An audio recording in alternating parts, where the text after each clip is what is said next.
Morning বন্ধুরা, সবাই কেমন আছেন? ভালো আছেন? আশা করি আমিও ভালো আছি। আসসালামু আলাইকুম।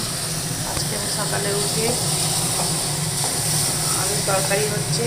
আলুর তরকারির মধ্যে এখানে আছে কাঁচা লঙ্কা, টমেটো, ধনে পাতা দিয়ে একটা আলুর তরকারি বানাচ্ছি। রুটি হবে, রুটি দিয়ে খাওয়া হবে। রুটিটা এখন করছি নি, এই আলুর তরকারিটা আগে করে নিচ্ছি।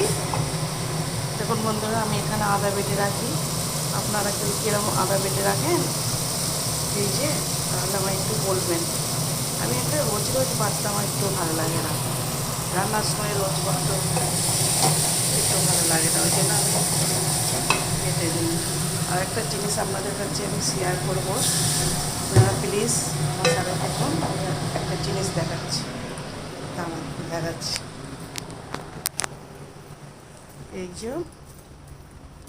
এই যে আমার মুরগি, আমার না 5টা মুরগি ছিল। দেখুন এখানে 4টে মুরগি আছে, এরা ঠিকঠাকই আছে, কিন্তু একটা মুরগি হঠাৎ করে কালকে খাচ্ছিল, হঠাৎ করে দেখছি ঘাটটা মোটকে মানে এরকম হয়ে আছে। এই দেখুন এমন করছে, চড়ছে, কিন্তু কি হবে আমি জানি না। কিচ্ছু খাইনি কালকে, বৈকাল থেকে কিছু খাইনি। আমি সকালবেলা ঘুম থেকে উঠে আমি ভাবছি ও মুরগিটা কী হলো, গিয়ে দেখি বেঁচে আছে তো, দেখি চুপ করে লেজ দিয়ে শুয়ে পড়েছি। দেখে আমি মনটা খুশি হলো, কিন্তু কিছু খাচ্ছে না। আপনাদের কারো যদি জানা থাকে প্লিজ আমাকে একটু কমেন্টে জানান। দেখুন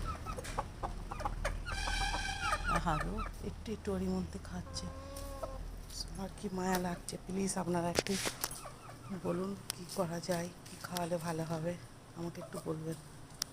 আসসালামু আলাইকুম।